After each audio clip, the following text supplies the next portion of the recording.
I'm Iris, 32 years old. 10 years ago, on the rainiest night of the year, my father threw me out of his house with a torn suitcase and $47 in my pocket. Not because I'd done anything wrong, but because I dared to ask him for what my brother received without question: college tuition.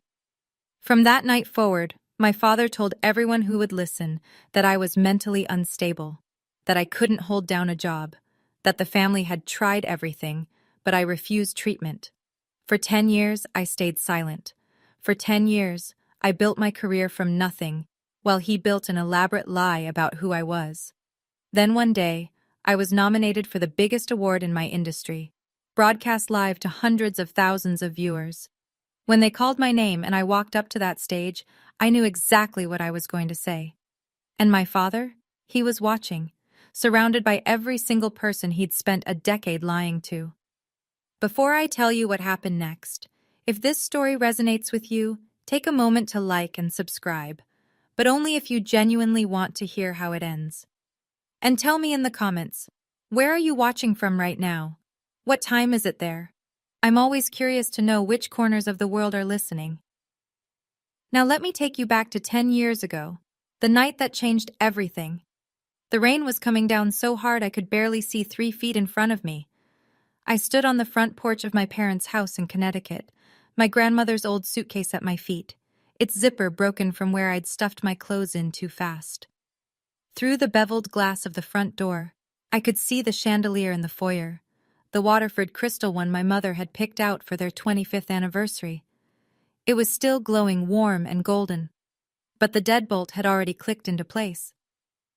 30 minutes earlier, I'd been inside that house, surrounded by 32 members of my extended family, celebrating my grandfather's 80th birthday. 30 minutes earlier, I'd still believed that if I just asked the right way, my father might finally see me as worthy of the same investment he'd made in my brother. I was wrong.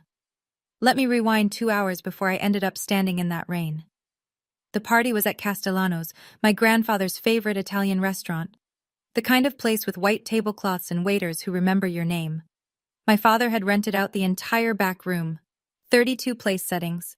Chianti that cost more per bottle than my weekly grocery budget. A 3-tiered cake from the best bakery in Hartford. I'd driven 4 hours from my apartment near campus to be there. I was 22, in my final semester of undergrad, and I'd just received the letter that was supposed to change my life. Acceptance into one of the top architecture programs in the country. Full curriculum. $45,000 a year. I'd rehearsed what I was going to say to my father for weeks. I'd chosen this moment carefully, surrounded by family, a celebratory atmosphere. I thought he'd be in a good mood. I thought the presence of witnesses might make him more reasonable. I was so naive. I waited until the cake had been cut and coffee was being served. I approached my father quietly, touched his elbow, and asked if we could speak privately for a moment. He turned to look at me, his Rolex catching the light, and smiled, but it didn't reach his eyes. "Whatever you need to say it here," he announced, loud enough for the nearest tables to hear. "We're all family."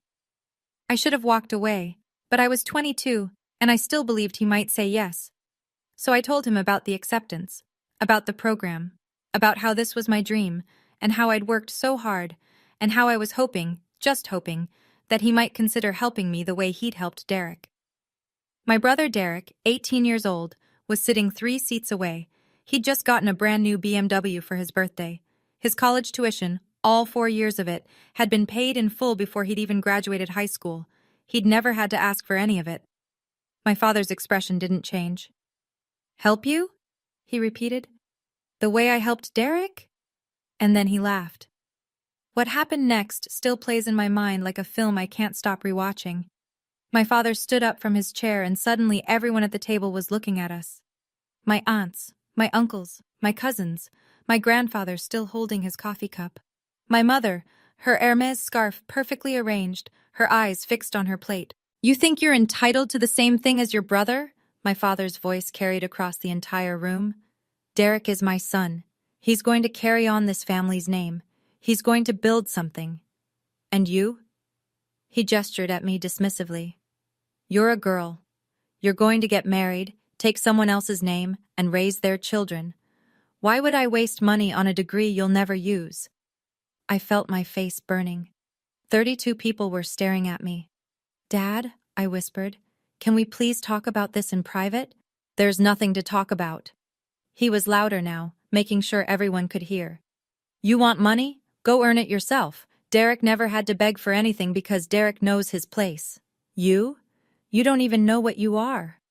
I looked at Derek. He was staring at his phone, pretending not to hear. I looked at my mother. She was rearranging the napkin in her lap. I looked at my grandfather, hoping, praying he might intervene. He'd always been kind to me. He'd always told me I was smart. He cleared his throat. Howard, he said to my father, let's not ruin the party. That was it. That was all he said. My father leaned down close to my ear. His cologne, Tom Ford, $200 a bottle, made me nauseous. I'll email you my reasons, he whispered, so you understand your place in this family. 3 days later, sitting in a rented room that cost $400 a month, I opened that email. The email was worse than anything he'd said out loud.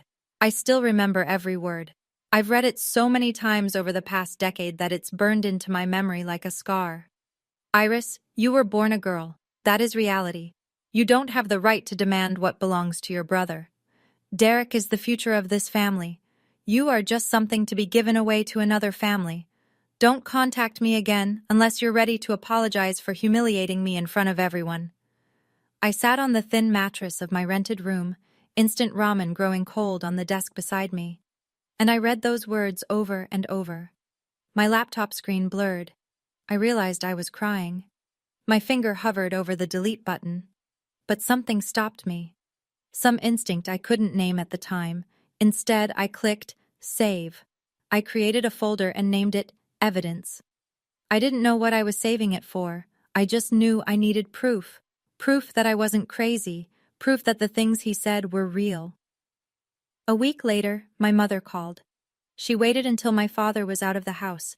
I could tell by the way she was whispering, the way she kept pausing to listen for sounds. Iris, honey. Her voice was thick with tears. I love you. You know I love you. And I know what your father did wasn't right. Then why didn't you say anything? I asked. You just sat there, Mom. You didn't say a single word. Silence. You know how your father is, she finally said. If I'd defended you, he would have... I don't have anywhere to go, Iris. I don't have my own money. I don't have... I understand, I said. And I did. I understood that I was completely alone. But my mother did say one thing before she hung up that I didn't fully understand until much later. Iris, she whispered, your father is... He's telling people things. About you. Things that aren't true. I don't know how to stop him. What things? She didn't answer. Just said she loved me and hung up. 2 months later, I found out exactly what she meant. I was studying for finals in my tiny apartment when my phone rang. It was my Aunt Helen, my mother's younger sister. She'd always been warm to me, always snuck me extra dessert at family dinners. Iris, sweetheart, she said, her voice dripping with concern. How are you feeling? Are you getting the help you need? I frowned. Help? What do you mean? Your treatment, honey. Your father told us about your condition. He said you've been struggling since you were young, and that's why you left home. He said the family tried everything, but you refused to get better. The room tilted. I gripped the edge of my desk. Aunt Helen, I don't have a condition. I don't know what he told you, but... Oh, honey. Her voice was soothing, the way you'd talk to a frightened child. It's okay. You don't have to be ashamed. Mental illness is nothing to be embarrassed about. We're all praying for you. I called 3 more relatives that night. They'd all heard the same story. My father had been thorough. My cousin Sarah read me a text message from our family group chat, the one I'd been removed from. My father's words, sent to over 40 people. Please don't contact Iris. She's going through a serious mental health crisis. Any stimulation could make things worse. We've tried everything. Just pray for her. That's when I understood. My father wasn't just punishing me for leaving. He was erasing me. I had 2 choices. I could call every single person he'd lied to. I could scream the truth from the rooftops. I could forward them his email, show them what he'd really said, demand they believe me over him. Or I could stay silent. I spent 3 days thinking about it. 3 days of barely eating, barely sleeping, just pacing my $400 room and running through scenarios in my head. If I fought back now, what would happen? I was 22 years old. I had no money, no credentials, no reputation of my own. My father was Howard Mercer, a successful contractor, a member of 3 different charity boards, a man who'd built relationships in our community for 30 years. He had golf buddies who were judges. He had business partners who were city councilmen. Who would believe me? A mentally unstable girl with nothing to her name, accusing her respectable father of lies? I could already see how that would play out. They'd shake their heads sadly. They'd talk about how tragic it was, how the illness had made me delusional. My father would play the suffering parent, and everyone would comfort him for having such a difficult daughter. I couldn't win that fight. Not yet. So I made a different choice. I opened my laptop. I looked at the folder I'd created, the one labeled Evidence. I moved my father's email into it. Then I went back through my phone and screenshotted every text my aunt had read me, every message from relatives expressing their concern. I saved all of it. I didn't know when I'd use it. I didn't know how. I only knew that someday I would have something he didn't have right now.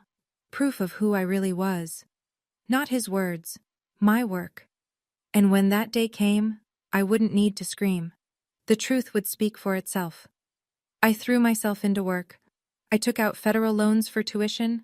I applied for every scholarship I could find. I worked 2 part-time jobs, one at a coffee shop from 6 to 10 in the morning, another at a design firm's front desk from 6 to 10 at night. In between, I studied. I slept 4 hours on good nights. My grades didn't slip. If anything, they got better. Turns out there's nothing like rage to fuel productivity. It was during my 2nd year that I met Eleanor Vance. She was a guest lecturer that semester, a legendary figure in the architecture world, 70 years old, with a career spanning 5 decades, and awards covering an entire wall of her office. She'd designed museums in 3 countries. She'd been on the cover of every design magazine that mattered. She'd also been one of the first women to break into a field that told her she didn't belong. After one of her lectures, she stopped me as I was packing up my bag. "You're the one who did the Morrison project, aren't you?" she asked. "The adaptive reuse concept?" I nodded, surprised she even knew my name. It was exceptional. She studied me with sharp gray eyes. "Tell me about your background." I hesitated.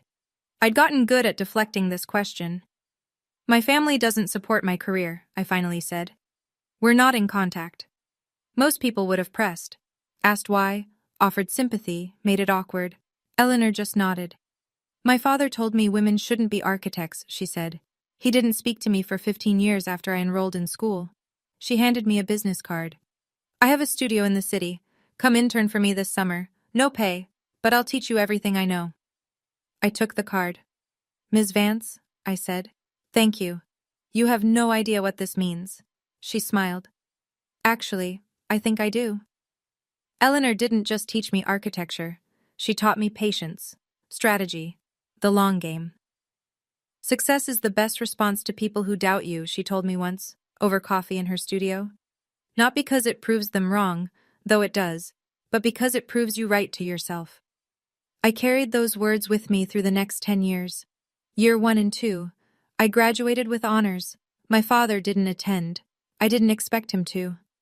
Year 3 through 5, I started as a junior designer at a small firm, making barely enough to cover my student loans. But I worked harder than anyone else. I stayed later. I took on projects no one wanted. My first solo design, a boutique cafe renovation, won a local award. Year 6 through 8.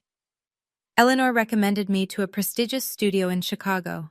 I moved across the country with 2 suitcases and a folder full of drawings. Within 18 months, I was senior designer. Within 3 years, I was leading my own team. Year 9 and 10, associate director. My name on projects that got published in national magazines, invitations to speak at conferences, a reputation built entirely on my own work. And through all of it, my father never stopped. Every year, he refined his story. Every year he had new details to share with anyone who asked about his daughter. She's unstable. She can't hold a job. The family tried everything. Such a tragedy. I know because people told me. A former business partner of my father's ran into me at an industry event in Chicago once. He stared at me like he'd seen a ghost. "You're Iris Mercer?" he said. "Howard's daughter? But he told me that you couldn't." "Couldn't what?" I asked calmly. He didn't finish the sentence, but I saw the confusion in his eyes, the first crack in my father's carefully constructed narrative. I smiled and handed him my business card. The wedding invitation arrived in my mailbox on a Tuesday. I was 29 years old. I'd been living in Chicago for 3 years. I had an apartment with actual furniture that I'd picked out myself, a career I was proud of, and a life completely separate from the family I'd left behind. The envelope was thick cream cardstock, my name written in elegant calligraphy. Inside, a formal invitation to the wedding of Derek Michael Mercer and Amanda Louise Patterson. No personal note. No, "We'd love to see you," or "It's been too long." Just my name on a list, the same as any distant acquaintance. I turned the invitation over.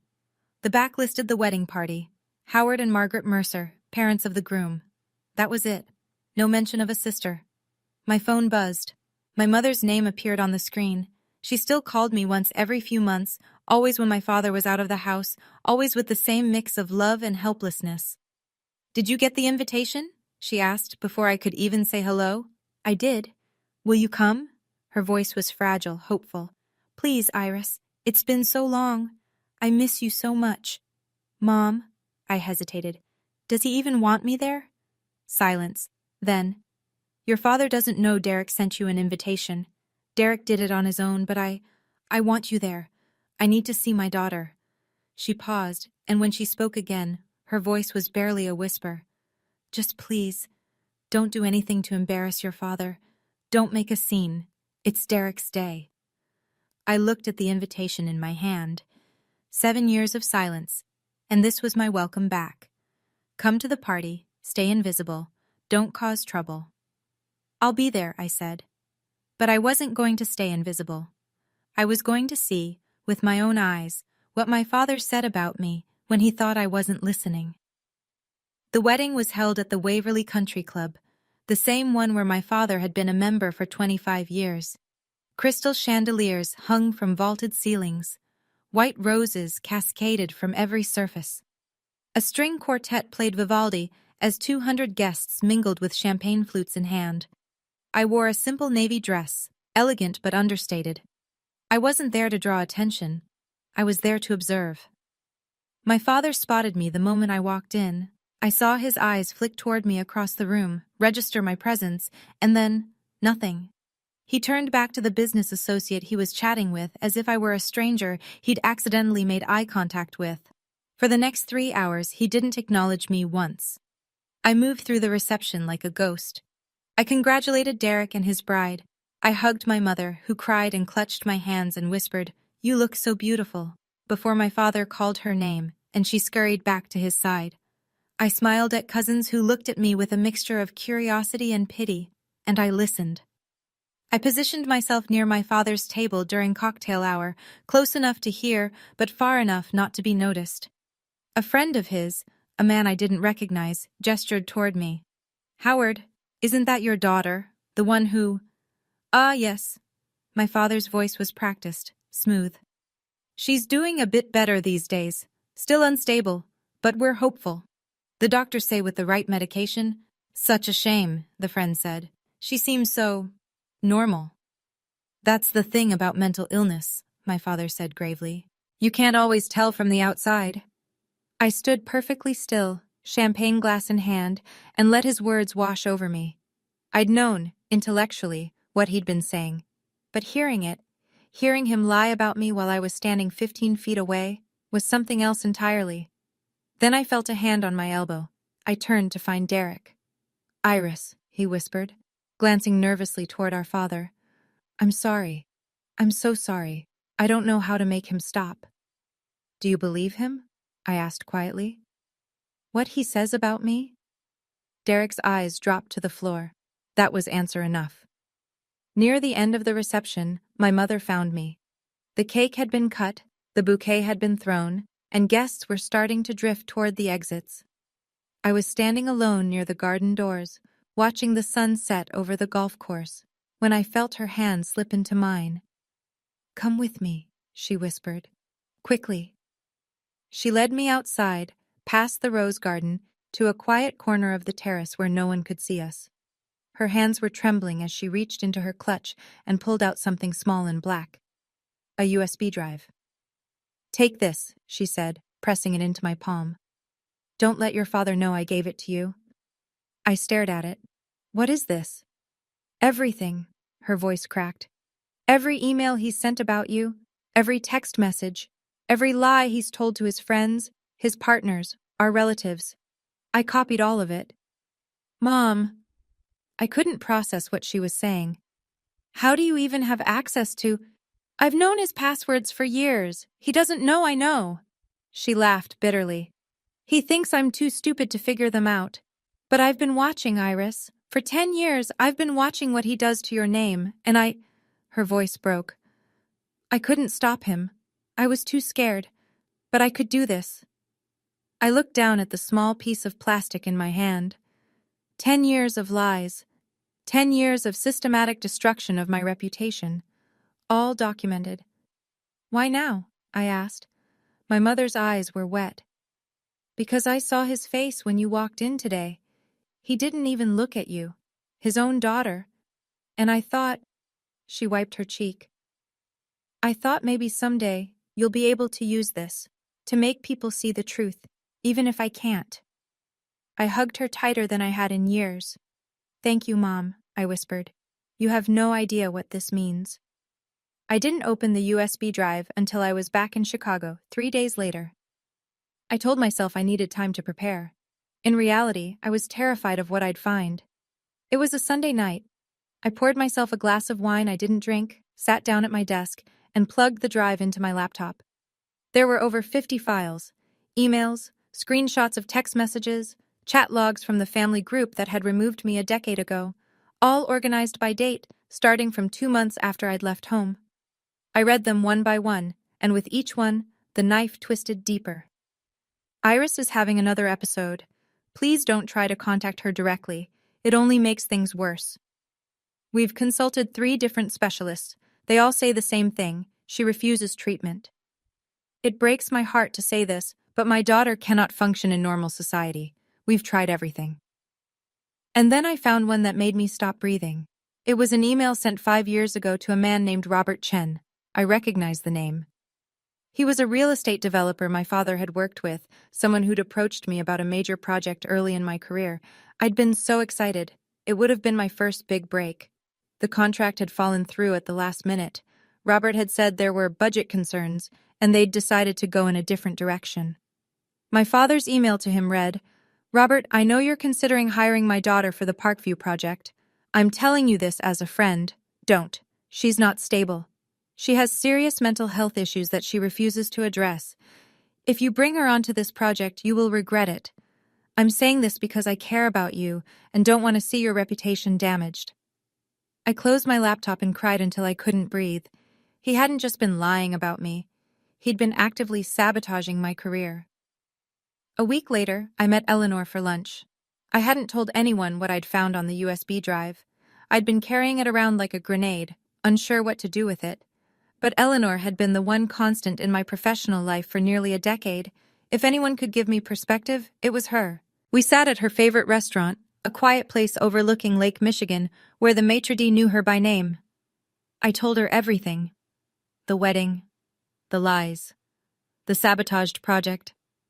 10 years of systematic destruction that I'd only now fully understood. Eleanor listened without interrupting. When I finished, she set down her wineglass and looked at me with those sharp gray eyes that had seen everything the industry could throw at a woman.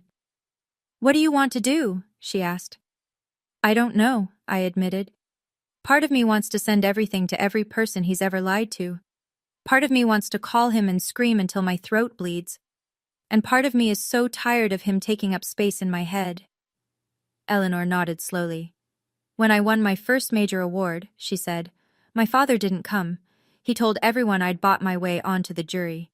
He said the only reason a woman could win was if she'd slept her way to the top. She smiled, but there was no warmth in it.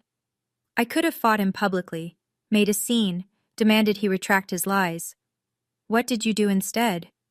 I kept winning. She leaned forward. Iris, the truth doesn't need you to scream it. The truth just needs you to live it. And if you do that well enough, eventually you'll have a stage big enough for everyone to hear. She paused, then added, speaking of which, you're on the shortlist for the IIDA award this year. I'm on the selection committee. I saw your project. My heart stopped. The IIDA? The ceremony is broadcast live, she said. Hundreds of thousands of viewers. She raised her glass. I think your stage might be coming sooner than you think. 6 months later, the email arrived. I was in my office, reviewing floor plans for a boutique hotel in Miami, when my inbox pinged. The subject line made me read it 3 times to make sure I wasn't hallucinating. IID, a Design Excellence Award, official nomination. I opened it with trembling fingers.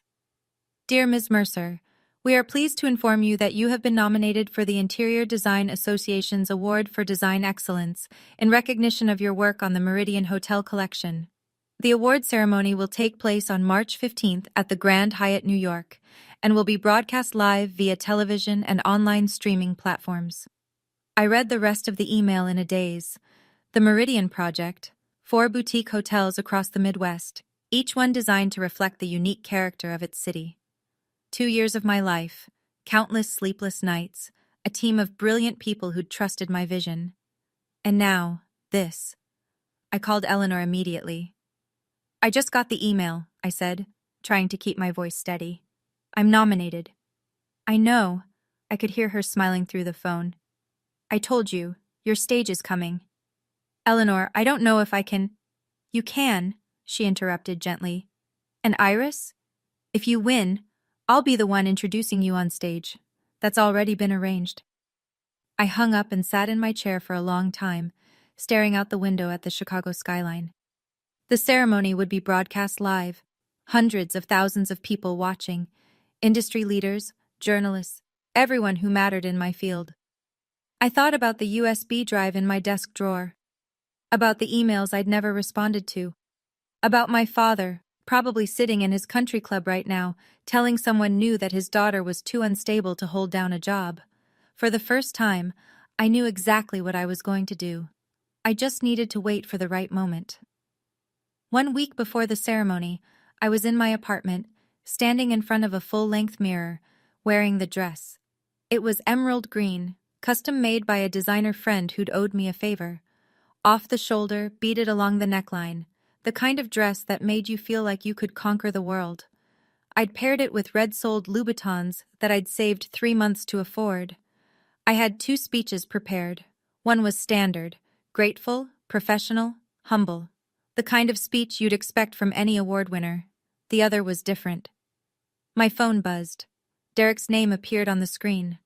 I frowned. He hadn't texted me in almost a year.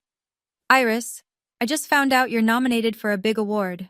Congratulations. That's amazing. I was about to type a simple thank you when another message came through. I need to tell you something. Dad is hosting a watch party for the ceremony at the house. He invited all his business friends and golf buddies. He doesn't know you're nominated. None of them do. I stared at the screen. Why is he watching an interior design awards ceremony? I typed back. One of his clients sponsored it. He thinks it'll be good networking to discuss it with them. Iris, he's going to be watching live, with everyone he's spent 10 years lying to about you. I sat down slowly on the edge of my bed. All of them. Every person he'd told that I was mentally unstable. Every friend he'd convinced that I couldn't function in society. They'd all be sitting in his living room, watching television together, when my name was called. If I won, if I chose to use that stage the way I'd been thinking about using it. One more message from Derek. Whatever you're going to do, I think it's time. I didn't reply. I just looked at myself in the mirror, the dress, the shoes, the woman I'd built myself into over 10 years of silence, and I smiled. This is the point where I want to pause for a moment. If you've been following along this far, You've walked with me through 10 years of silence. Thank you for that. Before I tell you what happened when I stepped onto that stage, I'm curious. What would you say if you were in my position? Drop your answer in the comments. I'd genuinely love to know how you'd handle this. And if you haven't subscribed yet, now might be the time. Because what comes next, you won't want to miss. The Grand Hyatt Ballroom was even more spectacular than I'd imagined. Crystal chandeliers the size of small cars hung from 40-foot ceilings. Tables draped in white linen stretched across the room, each one filled with the most influential people in my industry. 500 guests in total. Designers, architects, executives, journalists. And beyond this room, hundreds of thousands more watching from their living rooms, their offices, their phones. Including my father. I stood backstage, my emerald dress catching the light every time I moved.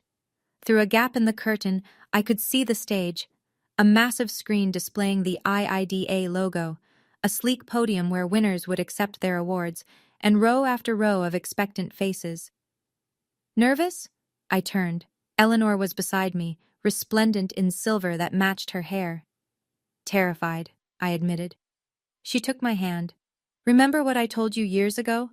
The truth doesn't need you to scream. It just needs you to live it. She squeezed my fingers. Whatever you decide to say up there, Iris, I'm proud of you. Not because of this award. Because of who you've become. I hugged her, carefully so as not to wrinkle either of our dresses. A producer with a headset approached us. Ms. Mercer, you're one of the favorites tonight. Be ready. The Design Excellence category is up in 15 minutes. I nodded, my throat suddenly dry. When he walked away, Eleanor leaned close. I've known about your father for years, she said quietly. I never said anything because it wasn't my story to tell. But I want you to know, whatever you say on that stage, I'll be standing right behind you. The lights in the ballroom dimmed. The ceremony was beginning. I touched the folded paper in my clutch, the speech I'd written at 3 a.m, the words I'd waited a decade to say. It was almost time. And now, the award for Design Excellence in Commercial Interior Design. I watched from backstage as the presenter, a famous architect whose work I'd admired for years, approached the podium with a gold envelope in his hand. This year's nominees represent the very best our industry has to offer. Their work pushes boundaries, challenges conventions, and transforms spaces into experiences. He read off the nominees. 4 names. Mine was last. And the winner is... The room went silent. 500 people held their breath. Somewhere in Connecticut, my father was probably on his second scotch, making small talk with business partners about networking opportunities, completely unaware that his daughter's name was about to fill the screen. The presenter opened the envelope, smiled. Iris Mercer, for the Meridian Hotel Collection. The ballroom erupted. I don't remember the first few seconds. Just noise, applause, music, Eleanor's hands pushing me gently forward. Then I was walking. 1 foot in front of the other, emerald silk swishing against my legs, the spotlight following me like a living thing. I climbed the stairs to the stage. The presenter handed me the award, a sculpture of crystal and silver, heavier than I expected. I stepped to the podium, looked out at 500 faces, all watching me, all waiting, and somewhere, through cameras and cables and satellites, my father was watching too. I could picture it perfectly. His living room, the big screen TV, 6 or 7 men in polo shirts and khakis, drinks in hand. My father in his favorite armchair, probably mid-sentence about some construction deal, and then my face appearing on the screen. I imagined the exact moment he'd realize. The blood draining from his face, the glass frozen halfway to his lips, his friends turning to look at him. Isn't that your daughter, Howard? The one you said was mentally unstable? I gripped the podium, looked directly into the camera, and I began to speak. Thank you to the IIDA. Thank you to my incredible team who brought this vision to life. And thank you to my mentor, Eleanor Vance, who believed in me when I had nothing. I paused, let the applause die down. But there's something else I need to say. The ballroom went completely still. 500 people stared up at me. The red light on the camera blinked steadily. Hundreds of thousands more were watching from their homes, their phones, their offices. I took a breath. I want to thank everyone who believed in me over the past 10 years, I said. Everyone who gave me a chance. Everyone who looked at my work and saw potential instead of making assumptions about who I was. I reached into my clutch and pulled out the folded paper. I want to thank all of you, because my own father spent those same 10 years telling everyone who would listen that I was mentally unstable, that I couldn't hold down a job, that I was a burden to my family who refused treatment. A murmur rippled through the crowd. I saw confused glances, raised eyebrows. I kept going. For 10 years, I stayed silent. Not because I was ashamed, but because I knew that words alone wouldn't be enough. I knew I needed proof. Proof that he was wrong about me. Proof that I was capable of building a life on my own terms. I unfolded the paper. This is an email my father sent me 10 years ago, when I asked him to help pay for my education, the same education he'd already fully funded for my brother. I want to read it to you exactly as he wrote it. The ballroom was silent. I could hear my own heartbeat. Iris, you were born a girl. That is reality. You don't have the right to demand what belongs to your brother. Derek is the future of this family. You are just something to be given away to another family. Don't contact me again unless you're ready to apologize for humiliating me in front of everyone. I folded the paper and looked up. I didn't apologize. I left. And from that day forward, my father told everyone I was mentally ill to explain why his daughter had disappeared from his life. I looked directly into the camera. Dad, if you're watching, and I know you are, this is my answer. I'm not unstable. I'm not broken. I'm not a burden. I'm standing on this stage because I earned it. And the only thing wrong with me was that I was born a girl in a family that believed girls weren't worth investing in. I held up the crystal award. This isn't revenge. This is just the truth, and the truth doesn't need me to scream. It just needed me to live it. The first person to stand was Eleanor, then another, then another. Within seconds, the entire ballroom was on its feet, applause thundering through the room. And somewhere in Connecticut, I knew my father's phone was starting to ring. I don't remember walking off the stage. I remember Eleanor catching me the moment I stepped behind the curtain, her arms wrapping around me so tightly I could barely breathe. I remember her saying, "You did it. You did it, Iris," over and over. I remember my phone, silenced for the ceremony, lighting up with notification after notification after notification, messages flooding in so fast the screen couldn't keep up. I remember a producer approaching us with wide eyes. "Ms. Mercer, the clip is already going viral. We're getting inquiries from news outlets. Do you want to—" "No interviews," I said. My voice was steadier than I expected.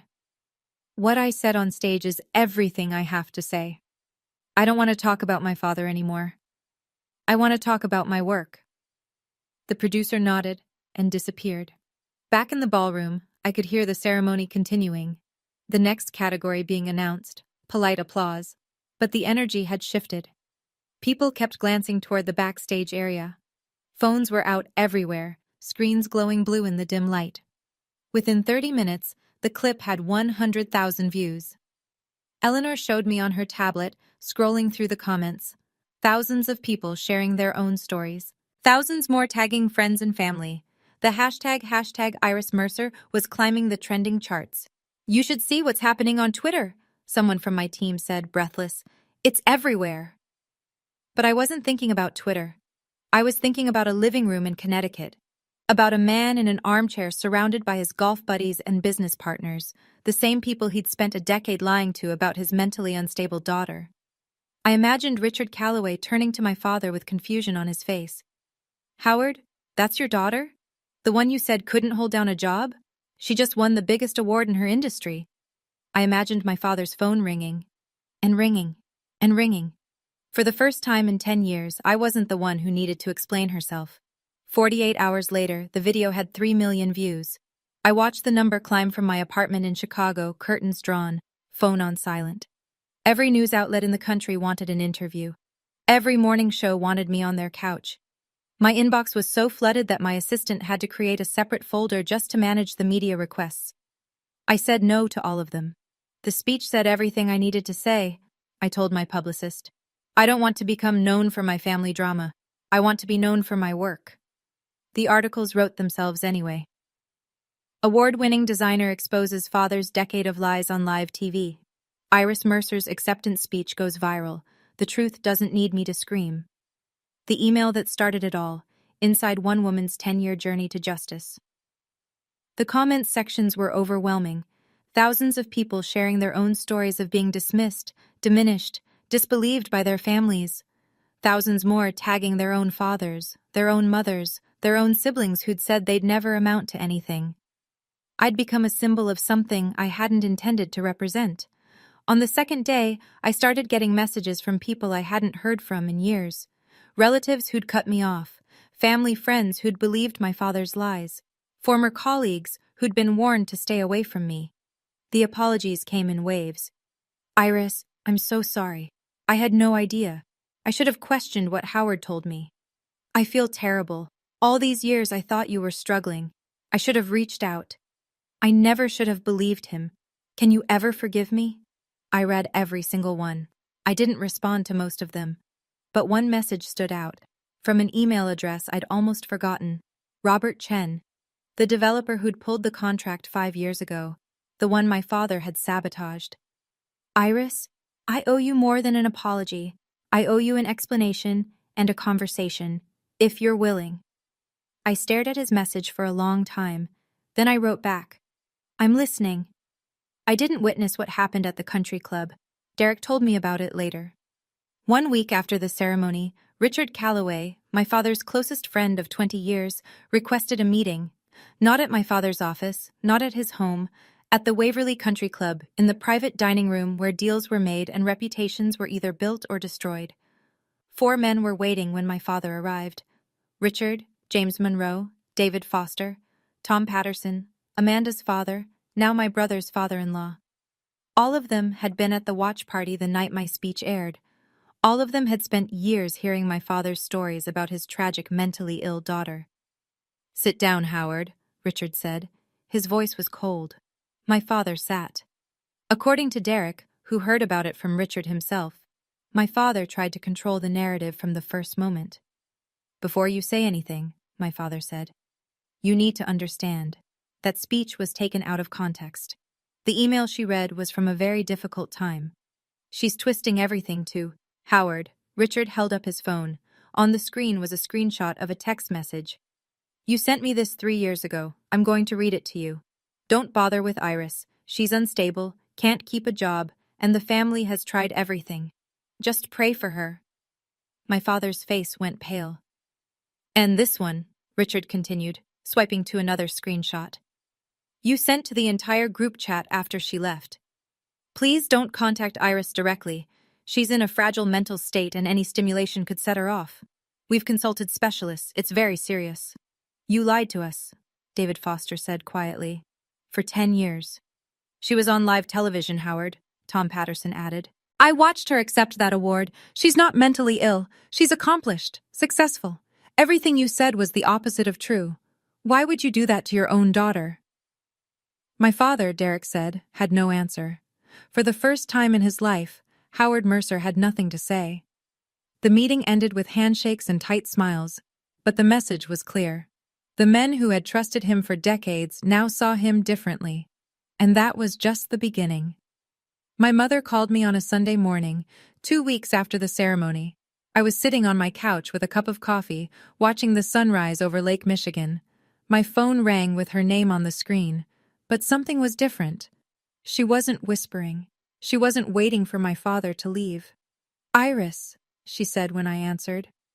I watched your speech. I know, Mom. I watched it 17 times. Her voice cracked. I watched you stand up there and tell the truth that I was too afraid to tell for 35 years. And I am so, so proud of you. I felt tears prick my eyes. Mom. Your father hasn't spoken to me in a week, she continued. He blamed me, of course. Said I must have given you those emails, must have helped you plan this whole thing. He screamed at me for 3 hours straight the night after it happened. My grip tightened on the phone. Are you okay? Are you safe? I'm more than okay. And for the first time, I heard something new in my mother's voice, something I'd never heard before. Strength. "I've contacted a lawyer," she said. "I'm filing for legal separation. After 36 years, I'm finally doing what I should have done when he kicked you out of this house." Mom. I couldn't find words. "I know it's too late to fix what happened to you. I know I failed you as a mother, but I'm 59 years old, and I just realized I've never made a single decision for myself in my entire adult life. I'm not going to die like this, Iris. I'm not going to let the last chapter of my story be about being too afraid to leave." We were both crying by then. "I'm proud of you too, Mom," I whispered. "I'm starting therapy next week," she said. "First time ever, and I got a part-time job at a gallery downtown. It doesn't pay much, but it's mine." "It's yours," I repeated. "That's what matters." Derek and I had our first real conversation a month after the ceremony.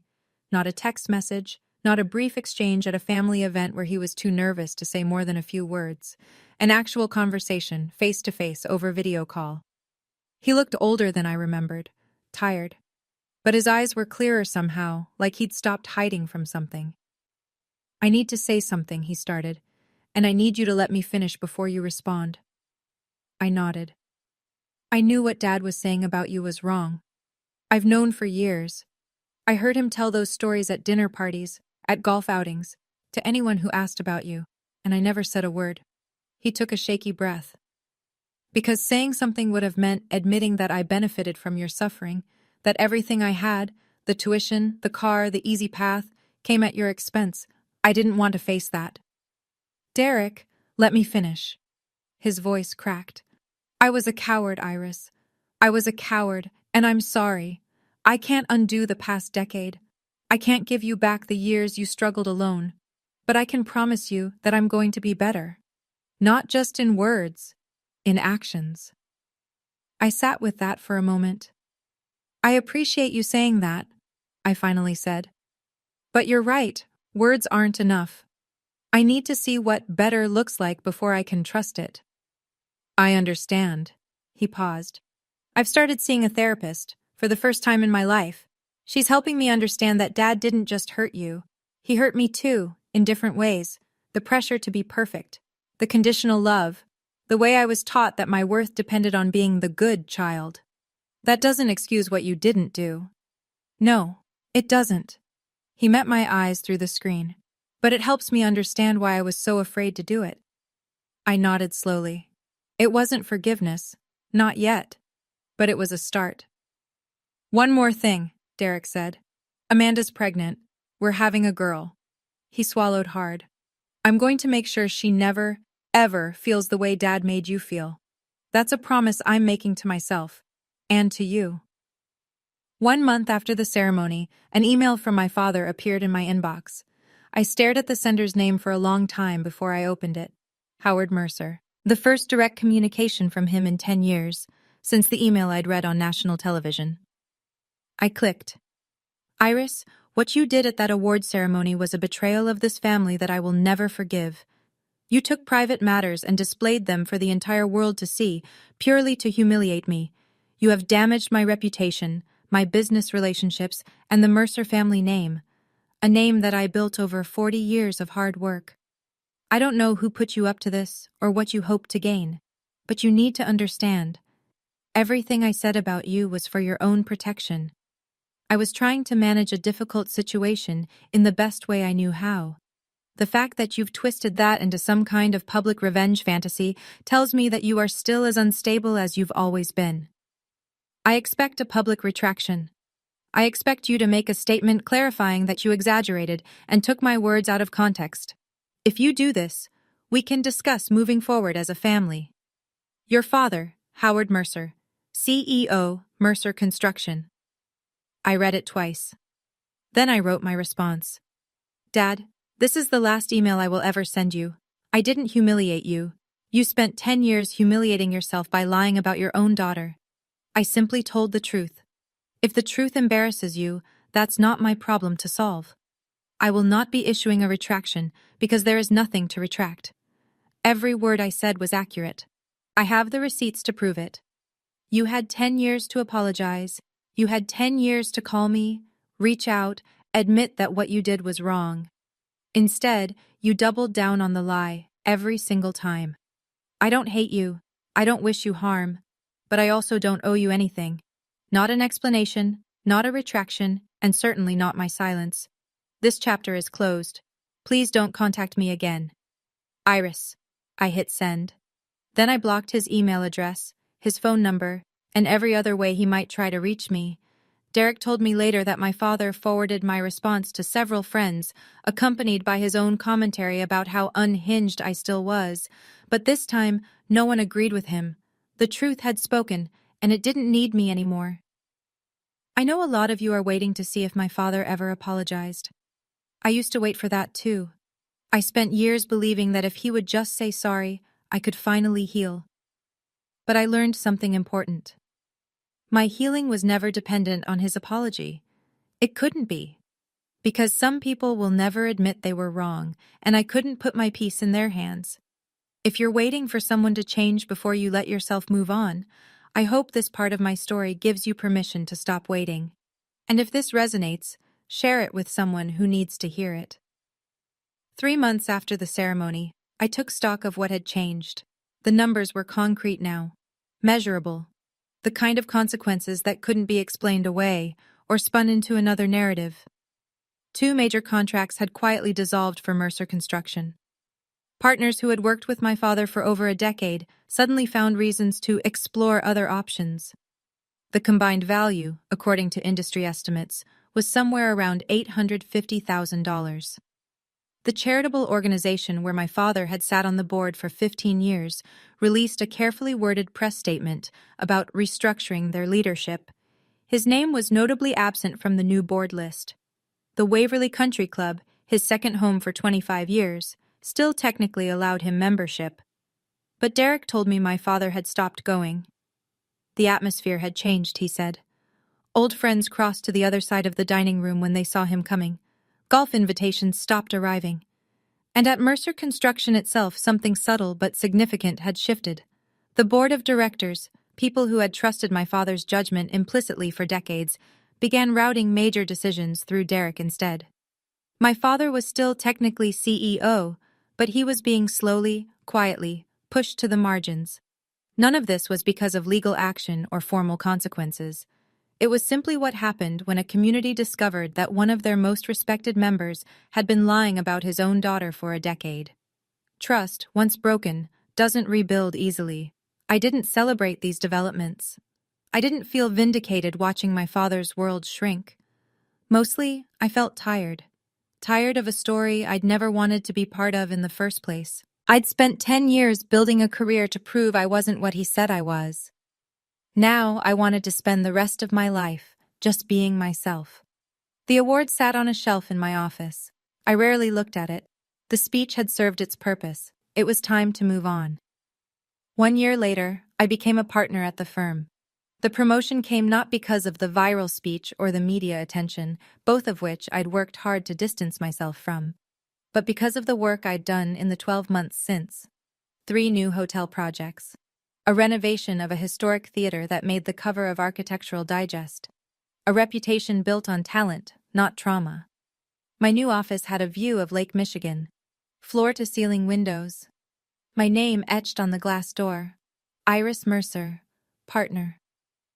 On my first day in that office, I hung 2 things on the wall. The first was the IIDA award. Not prominently, just on a shelf near the window where the light caught the crystal. The second was a small painting Eleanor had given me when she retired the month before. It was a watercolor of Chicago's skyline at sunset. On the back she'd written, "For Iris, who walked the whole way on her own 2 feet. With love, Eleanor." I'd started a mentorship program for young designers from difficult backgrounds. Once a month, I met with students who were working their way through school the way I had, scholarships and loans and part-time jobs, families that didn't support them, dreams they were told were too big. You don't have to come from the right family to build the right career, I told them. You just have to be willing to outwork everyone who doubted you. I didn't talk about my father in these sessions. I didn't tell them my story. I just showed them what was possible. The interview requests still came occasionally. Book deals, podcast appearances. Tell us about the speech that went viral. I declined them all. I'm not interested in being famous for my family's failures, I told my publicist. I want to be known for my own success. She understood. Everyone did, eventually. Iris Mercer, partner, designer, mentor. Not Iris Mercer, the woman who called out her father on live television. That was the victory I'd really been working toward all along. I visited my mother for the first time since leaving home on a warm Saturday in September. Her new apartment was nothing like the house I'd grown up in. No crystal chandeliers, no imported furniture, no evidence of my father anywhere. It was small, just one bedroom, a galley kitchen, a living room with windows that looked out onto a quiet street. But it was hers. Really, truly hers. I decorated it myself, she said, a little nervously, as she showed me around. I know it's not much, but it's beautiful, Mom. And it was. Plants everywhere, pothos trailing down bookshelves, a fiddle-leaf fig in the corner, succulents lining the windowsills, art on the walls that she'd picked out, not my father, photographs in frames, including one of me at my college graduation, an event my father had refused to attend. I started that part-time job at the gallery I told you about, she said, pouring us both tea. It's not much money, but the owner is teaching me about art history. I never knew I'd enjoy learning so much at my age. It's never too late to start, I said. She smiled. A real smile, not the strained, performative one I'd seen for years at family dinners. My therapist says the same thing. Did I tell you I'm in therapy now? First time in my life. You mentioned it. How is it? Hard. She wrapped her hands around her teacup. I'm learning that I spent 36 years being afraid. Afraid of your father, afraid of conflict, afraid of being alone. I'm 59 years old, and I'm just now figuring out who I am. I reached across the table and took her hand. That's not a failure, Mom. That's brave. Her eyes filled with tears. I should have been brave for you, Iris. When you were 22 and he threw you out, I should have... You're being brave now, I said gently. That's what matters. We sat together in her small, warm apartment, drinking tea and talking about nothing important. And for the first time in my adult life, I felt like I had a mother again. I haven't spoken to my father since I sent that final email. Through Derek, I hear fragments of his life now. The picture isn't pretty. He still tells anyone who will listen that I betrayed him, that I was manipulated, that the email was taken out of context, that he was a good father who did everything right, and his ungrateful daughter destroyed his reputation for no reason. Fewer and fewer people listen. His circle has shrunk to a handful of acquaintances who either don't know the full story or don't care. The business partners who once sought his opinion now route their calls through Derek.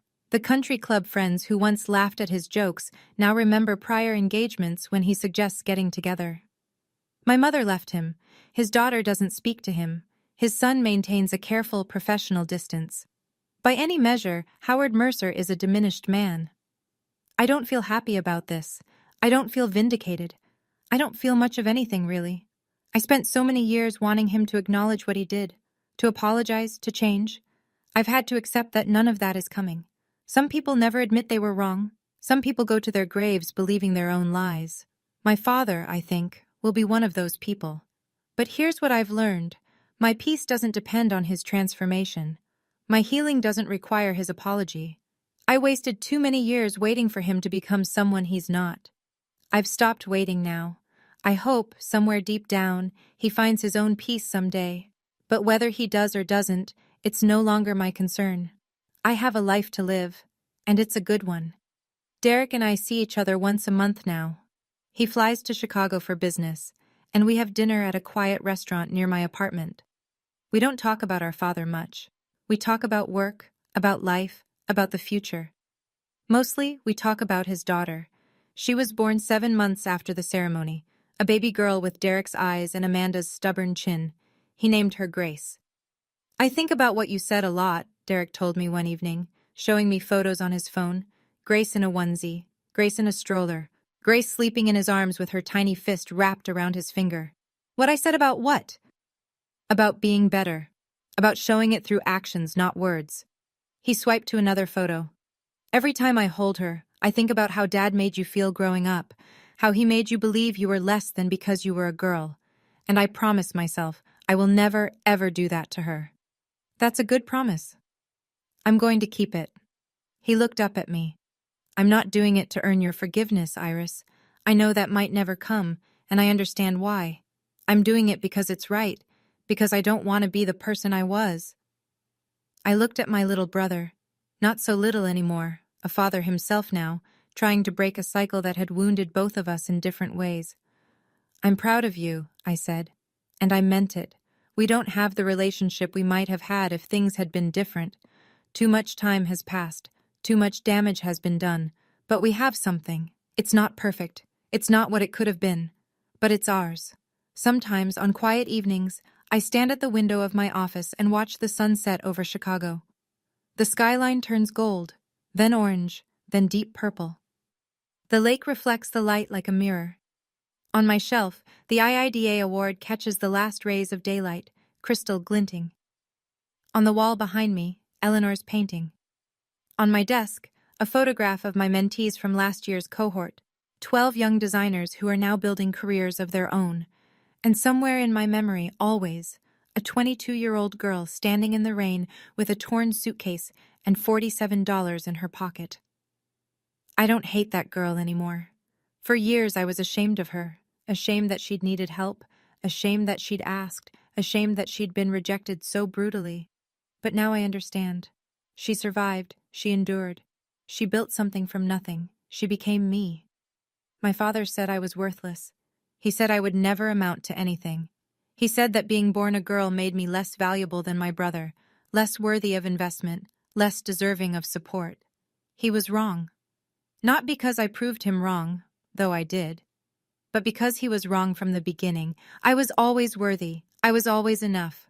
The only thing that changed was that I finally believed it. If you're listening to this story and you recognize any part of it, if you've ever been told you weren't good enough, if you've ever been lied about by people who were supposed to love you, if you've ever wondered whether you should keep fighting, I want you to know something. Your worth is not determined by people who refuse to see it. Your healing does not depend on apologies that may never come. And your success is not about proving anyone wrong. It's about proving yourself right. That's what I learned. That's what I hope you take away from this. Thank you for listening to my story. If it meant something to you, share it with someone who needs to hear it.